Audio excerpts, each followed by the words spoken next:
Hello friends, welcome back to my channel.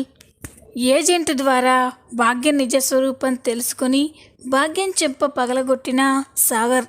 అసలు ఏం జరగబోతుంది తెలుసుకోవాలి అంటే ఈ వీడియోని చివరి వరకు చూడండి. ఇక వీడియోలోకి వెళ్ళినట్లయితే నర్మదా వేదవతి కలిసిపోవడంతో వల్లి అయితే ఓర్చుకోలేకపోతుంది. ఎలాగైనా వాళ్ళిద్దరినీ విడదీయాలి అని చాలా కోపంగా ఆలోచిస్తూ ఉంటుంది. నేను మా అమ్మ ఎంతో కష్టపడి అత్తయ్య గారిని ఆ నర్మదని విడదీశాం. మళ్ళీ వాళ్ళు ఇప్పట్లో కలిసి ఉండరనుకున్నాం. కానీ ఆ ప్రేమ వల్ల నర్మదా అత్తయ్య మళ్ళీ కలిసిపోయారు. ఆ నర్మదా అత్తయ్యకి ఎంత దూరంగా ఉంటే అత్తయ్య నాకు అంత దగ్గరగా ఉంటారు. అప్పుడే కదా నేను ఈ ఇంట్లో పెత్తనం చెలాయించేది అని వల్లి అనుకుంటూ ఆలోచిస్తూ ఉంటుంది. ఎలాగైనా ఇంకో పెద్ద పెద్ద ప్లాన్లు వేసైనా నర్మదని అత్తయ్యని శాశ్వతంగా విడదీయాలి అని వల్లి ఆలోచిస్తూ ఉంటే అప్పుడే నర్మద అక్కడికి వస్తుంది.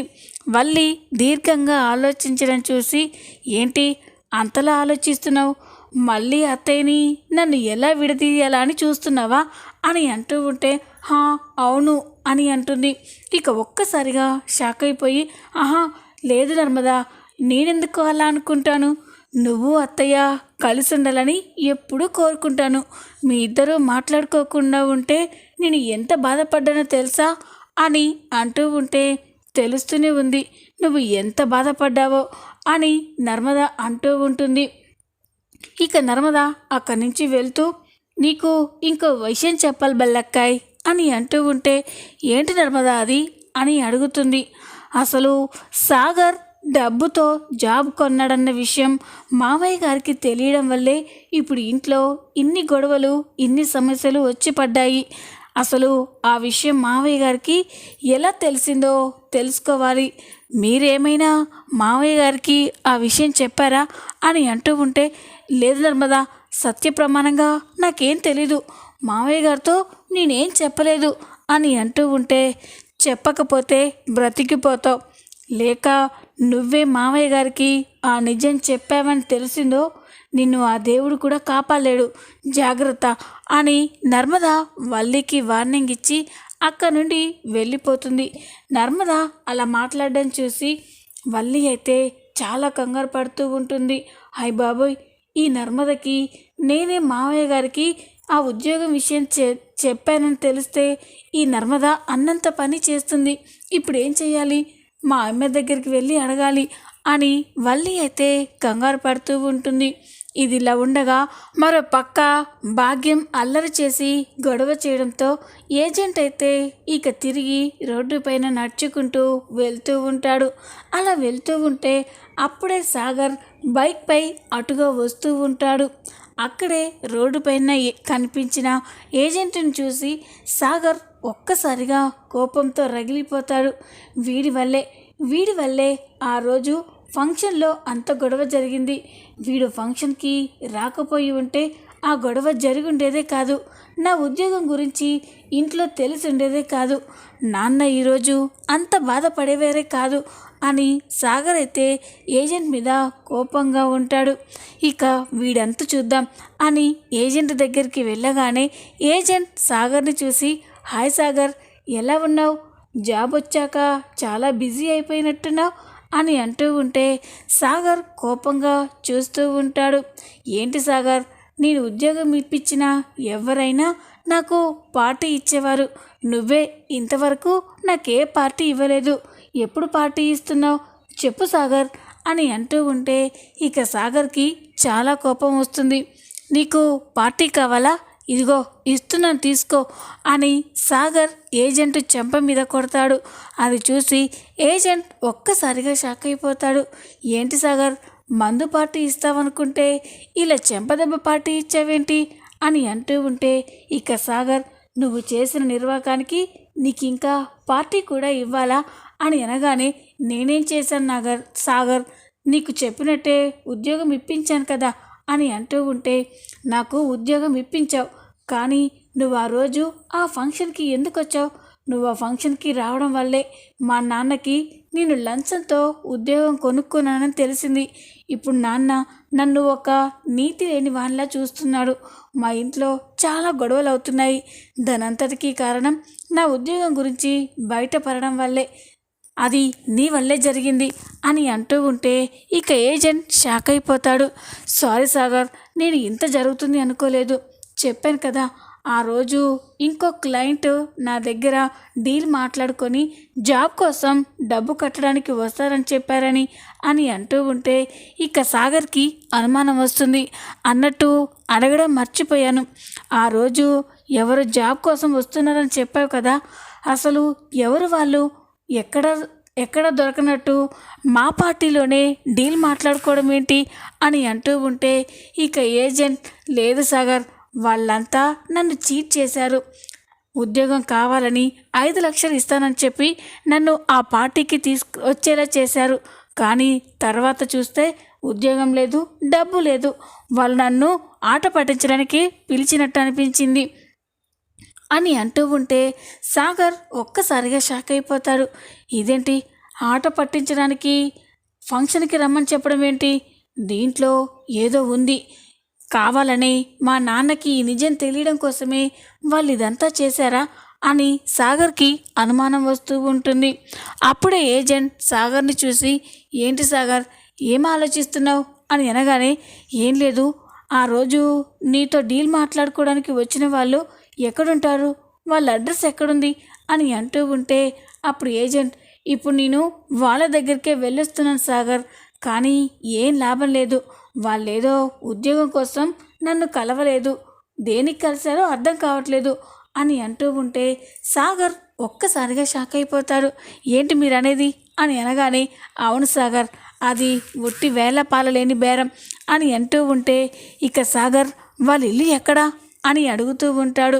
ఇక ఏజెంట్, ఇక్కడే దగ్గరలోనే ఉంది సాగర్ అని అనగానే, ఒక్కసారి నన్ను వాళ్ళ ఇంటికి తీసుకెళ్ళు అని అంటూ ఉంటే ఏజెంట్ షాక్ అయిపోతాడు.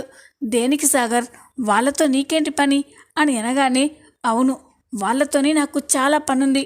అసలు వాళ్ళు ఆ రోజు పార్టీకి ఎందుకు వచ్చారు, నిన్నెందుకు అక్కడికి రమ్మని చెప్పారు తెలుసుకోవాలి అని సాగర్ అనగానే ఇక ఏజెంట్, సరే సాగర్, పద తీసుకెళ్తాను అని ఆ ఏజెంట్ అయితే సాగర్ని నేరుగా భాగ్యం వాళ్ళు ఉండే ఇంటికే తీసుకెళ్తూ ఉంటాడు.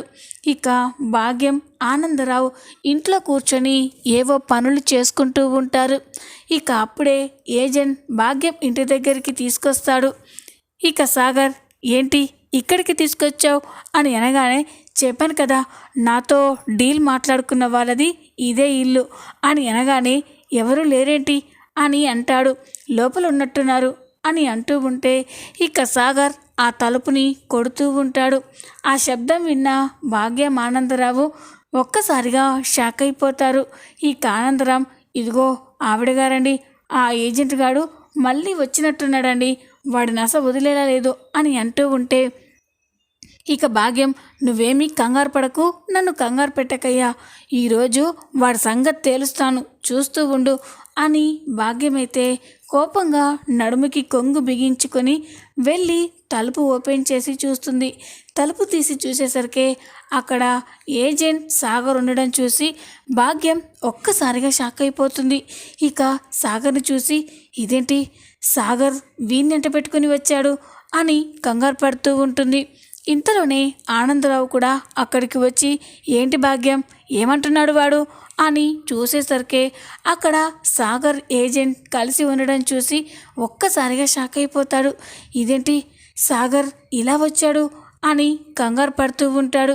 ఇక భాగ్యం అయితే బయటికి వచ్చి, బాబు సాగర్, నువ్వా అని అంటూ ఉంటే సాగర్ భాగ్యంని చూసి ఒక్కసారిగా షాక్ అయిపోతారు. ఇదేంటి, వీళ్ళు వల్లి వదిన వాళ్ళ అమ్మా నాన్నలు కదా, వీళ్ళ దగ్గరికి తీసుకొచ్చాడేంటి అని అనుకుంటూ ఉంటాడు. ఇక అప్పుడే ఏజెంట్తో, ఏంటి ఇక్కడికి తీసుకొచ్చావు, నేను వాళ్ళ దగ్గరికి తీసుకెళ్ళమన్నాను కదా అని అంటూ ఉంటే, అదేంటి సాగర్, నువ్వు తీసుకురమ్మన్నది వీళ్ళింటికే, ఇక్కడికే తీసుకొచ్చాను అని అనగానే ఇక సాగర్ ఒక్కసారిగా షాక్ అయిపోతాడు. అంటే ఆ రోజు మీకు డీల్ మాట్లాడింది అని అంటూ ఉంటే, వీళ్ళే సాగర్, నాతో 5 లక్షలకి డీల్ మాట్లాడుకొని తర్వాత ఏమీ మాట్లాడకుండా వెళ్ళిపోయారు అని అంటూ ఉంటే సాగర్ ఒక్కసారిగా షాక్ అయిపోతాడు. ఇక సాగర్ ఆలోచిస్తూ ఉంటాడు.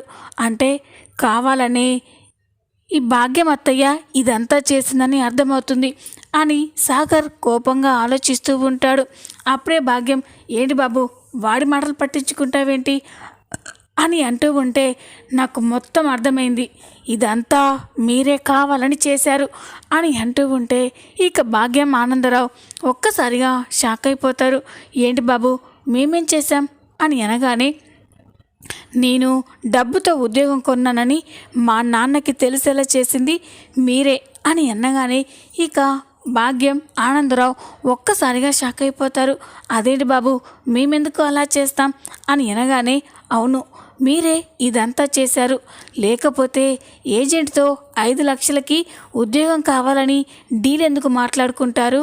ఆ ఏజెంట్ ఆ పార్టీకి వచ్చేలా ఎందుకు చేస్తారు? మీరే ఇదంతా చేశారని నాకు అర్థమవుతుంది, ఎందుకు ఇలా చేశారు అని సాగర్ అంటూ ఉంటే భాగ్యం ఆనందరావు ఒక్కసారిగా షాక్ అయిపోతారు. మీరు చేసిన పని వల్ల నేను సమాజంలో నీతి లేని వాళ్ళ మిగిలిపోయాను. మా నాన్న ముందు ఒక అసమర్థుల్లా మిగిలిపోయాను. ఇంట్లో వాళ్ళంతా నన్ను లంచం తీసుకొని జాబ్ చేస్తున్నట్టుగా అందరూ చులకనగా చూస్తున్నారు. ఇదంతా మీ వల్లే, ఏం ఆశించి ఇదంతా చేశారు అని అంటూ ఉంటే ఇక అప్పుడే ఆనందరావు, ఇదిగో సాగర్ బాబు అని మాట్లాడుతూ ఉంటాడు. అప్పుడే సాగర్ కోపంగా ఆనందరావు చెంప పగలగొడతాడు. అది చూసి భాగ్యం ఆనందరావు ఒక్కసారిగా షాక్ అయిపోతాడు. బాబు సాగర్ అని అంటూ ఉంటే, మాట్లాడితే మీకు కూడా పడతాయి అని సాగర్ అనేసరికి ఇక భాగ్యం అయితే షాక్ అయిపోయి చూస్తూ ఉంటుంది. మీరు ఇంత ద్రోహం చేస్తారని తెలియక మిమ్మల్ని మా నాన్న ఎంత గౌరవిస్తున్నారు, మిమ్మల్ని ఇంట్లో పెట్టి మేపుతున్నాడు. ఇంకొకసారి మా కుటుంబం విషయంలో తలదూర్చినా, మళ్ళీ మా ఇంట్లో అడుగుపెట్టినా మీ ఎంత చూస్తాను అని సాగర్ వాళ్ళకి వార్నింగ్ ఇచ్చి అక్కడి నుండి కోపంగా ఇంటికి వెళ్తాడు. సాగర్ ఇంటికి వెళ్ళి తన చేతిలో ఉన్న బ్యాగ్ని అక్కడే బెడ్ పైన పడేసి చిరాగ్గా ఉంటాడు. సాగర్ని అలా చూసి నర్మదా, ఏంటి సాగర్ ఏమైంది, ఎందుకు అలా ఉన్నావు అని అడుగుతుంది.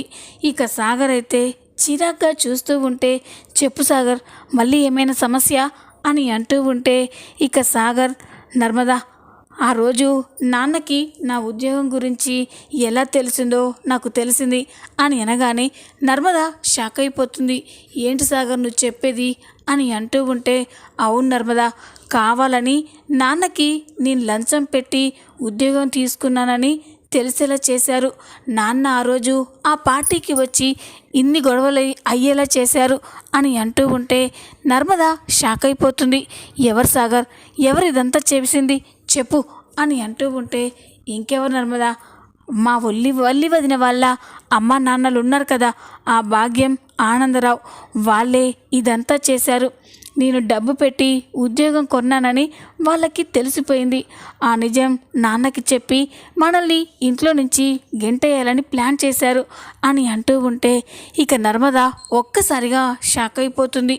ఇక మనసులో, అంటే నా అనుమానం నిజమే అన్నమాట, ఇదంతా ఆ భాగ్యం వల్లి కలిసి చేశారని అర్థమవుతుంది అని ఇక నర్మద అయితే కోపంతో రగిలిపోతూ ఉంటుంది.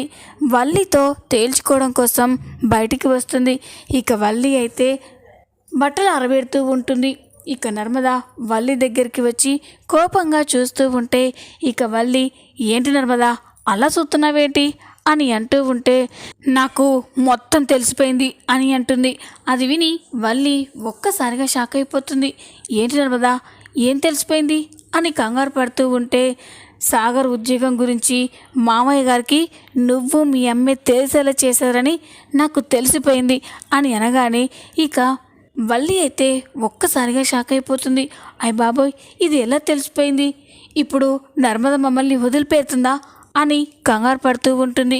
ఇక వెంటనే, లేదు నర్మదా, లేదు, మాకే పాపం తెలీదు, ఆ నిజం మామయ్య గారికి ఎలా తెలిసిందో ఏంటో అని అంటూ ఉంటే ఇక నర్మద, వల్లి ఇంకా తప్పించుకోవాలని చూడకు.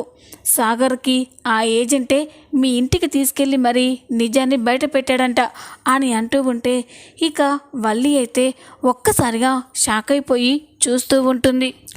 ఇక నర్మదా కోపంగా, చూడు, మీరు ఎన్ని చేసినా, ఈ ఇంట్లో వాళ్ళని ఎంత బాధ పెట్టినా మౌనంగా ఉన్నాను. కానీ ఈ కుటుంబంలో అందరినీ విడదీయాలని చూస్తే మాత్రం నేను చూస్తూ ఊరుకోను. ఇప్పుడే వెళ్ళి నీ గురించి మామయ్యకి అన్ని నిజాలు చెప్పేస్తాను అని నర్మదా అంటూ ఉంటే వల్లి షాక్ అయిపోయి చూస్తూ ఉంటుంది. చూద్దాం రాబోయే ఎపిసోడ్లో ఏం జరగబోతుందో. ఈ వీడియో కనుక మీకు నచ్చినట్లయితే లైక్ చేయండి, సబ్స్క్రైబ్ చేసుకోండి. Thanks for watching.